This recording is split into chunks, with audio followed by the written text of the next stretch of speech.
Okay, so let's start. When we talk about Israel, we talk about Zionism. So what we really need to do is we need to start off with one man who really changed the course of world history and changed the course of Israel and changed the course of the Jewish people.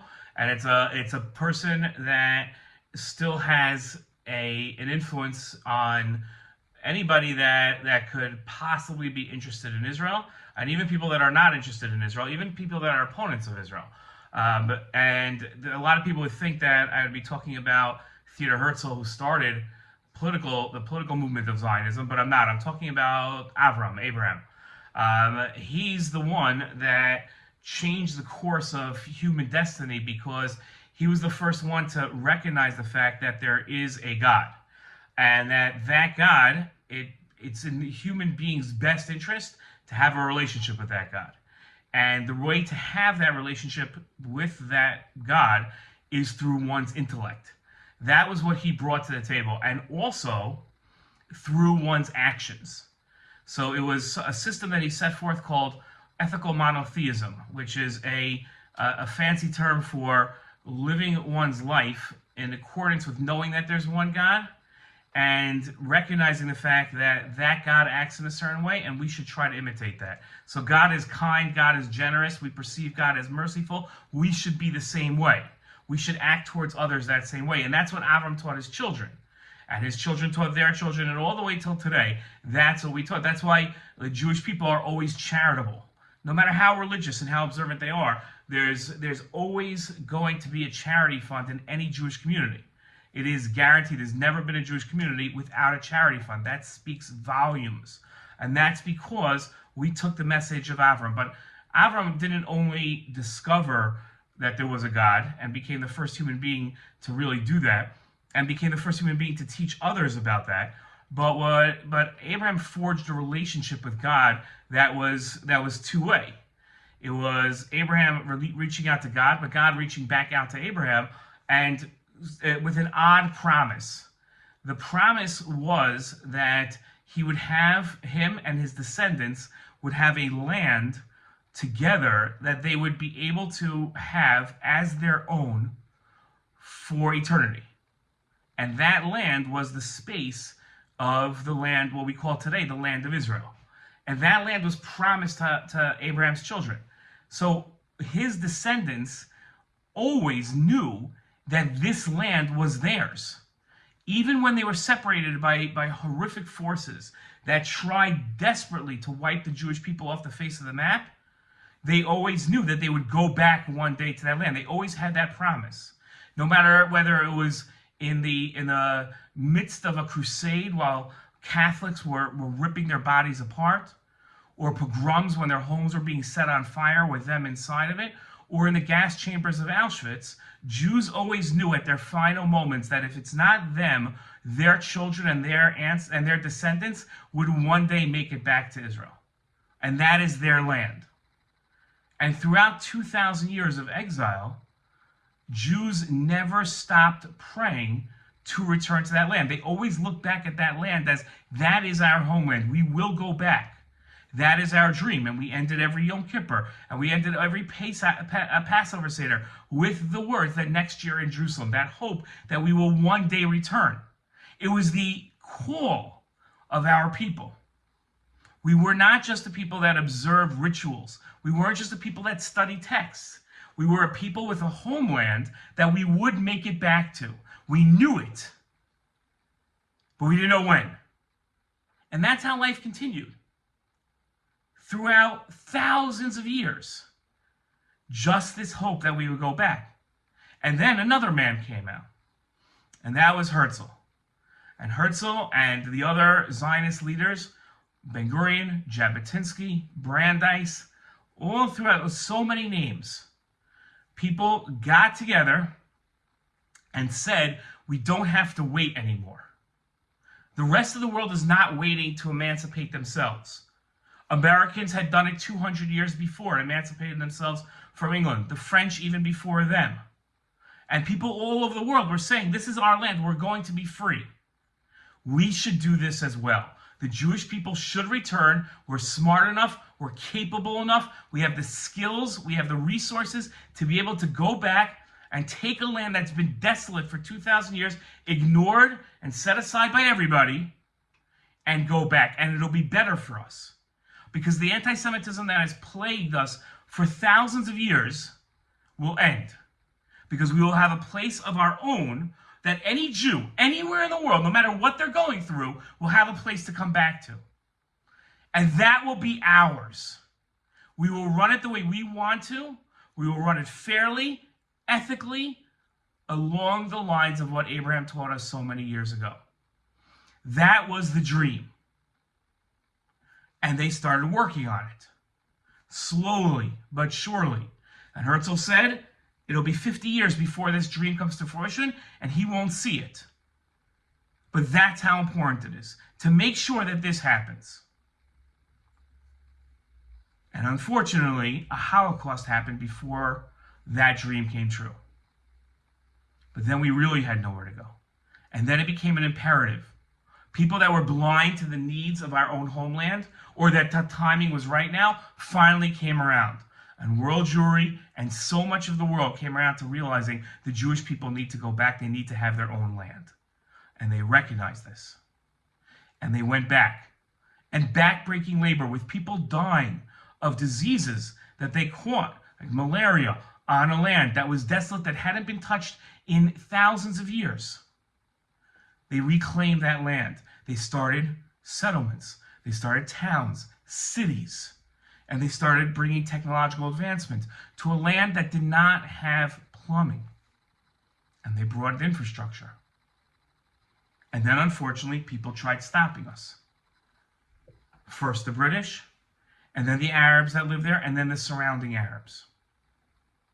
And they didn't try stopping us politically. They tried stopping us violently. And they killed thousands of us to stop us from reclaiming what was rightfully ours, the land that God promised us. A land that was our heritage, that we had dreamed of, that we had worked on, that we set into motion as a land that people would actually want to live on. And thousands of Arabs, hundreds of thousands of Arabs, started streaming back into the land because they saw there was Jewish investment. This was a place that you'd want to live. So a land that was desolate, all of a sudden started becoming crowded, and it became too much. And the British left, they fled. And then the world made a decision to split the land in a grand compromise between the Arabs and the Jews. And we said, we're giving up half our land. We're giving up our most sacred spots, Jerusalem, Hebron, but it's worth it. Because finally, for the first time in 2,000 years, we will have a place of our own. It will be ours. And how can we give up that opportunity?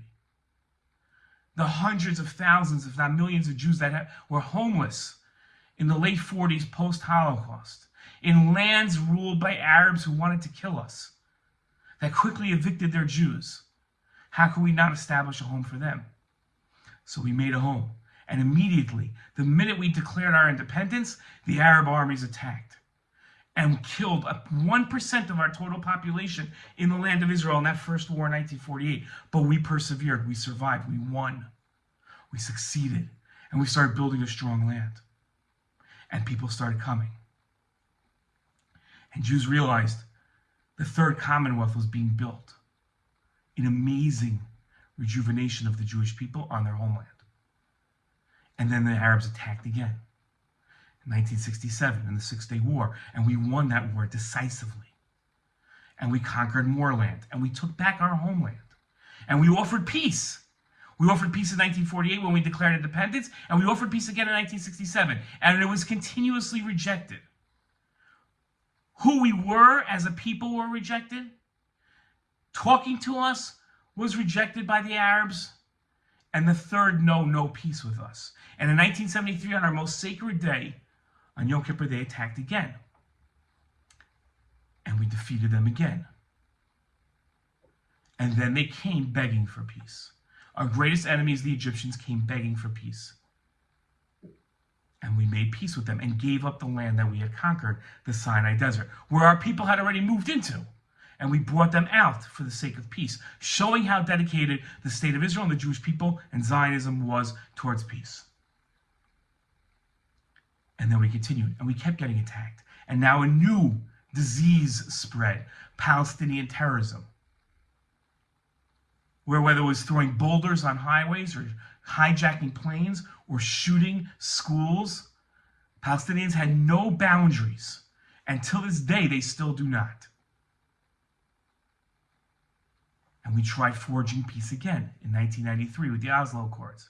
And they ultimately rejected those and started a second intifada. Another 1,000 Jews were killed. And again, we reached out for peace after that. And we were rejected again. And then 10 years of intransigence where Palestinians refused to talk to us. No pathway towards peace, which led to October 7th, 2023, when Hamas-led Palestinians, thousands, streamed across the border and no provocation, murdering, raping, kidnapping, torturing thousands upon thousands of innocent Jews, forcing us to go to war. It wasn't a war that we wanted. It wasn't a war that we asked for. It wasn't a war that we started. We wanted peace. But Hamas and the Palestinians are dedicated to our destruction.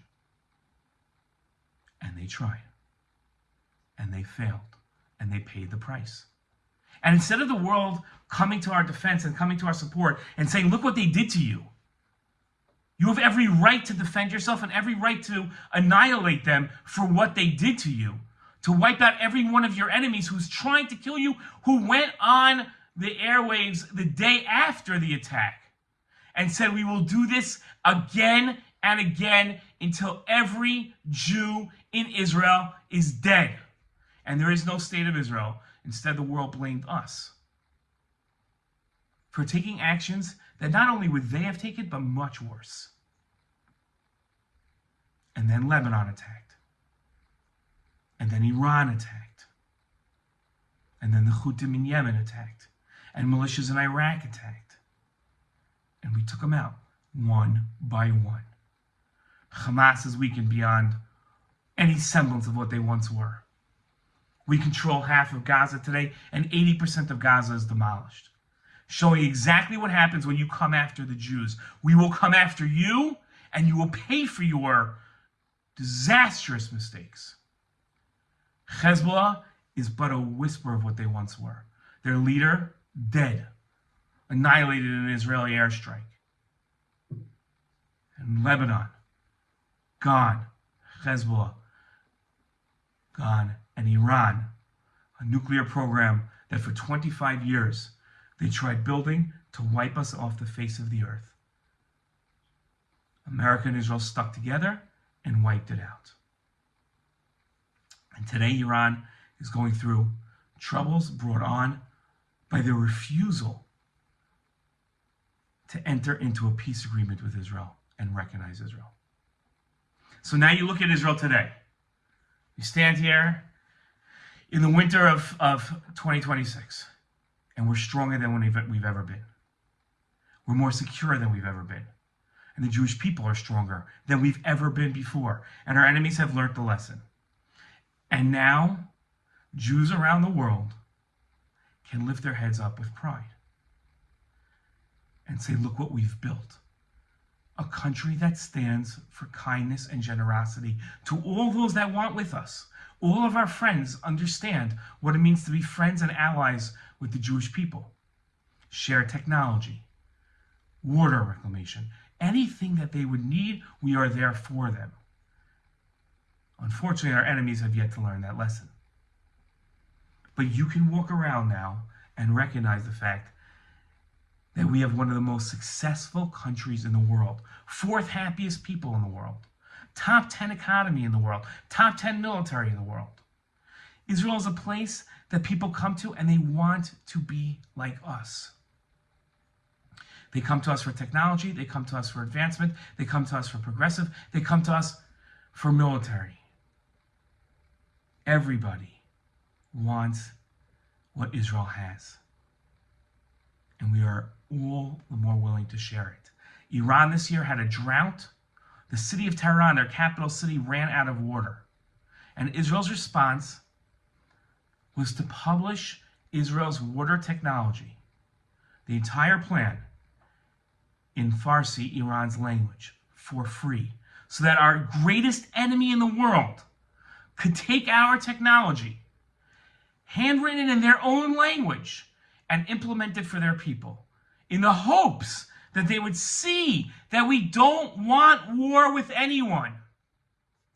We want to live in peace in a global community where everybody could share in our success. That's all we've ever wanted. Our own land,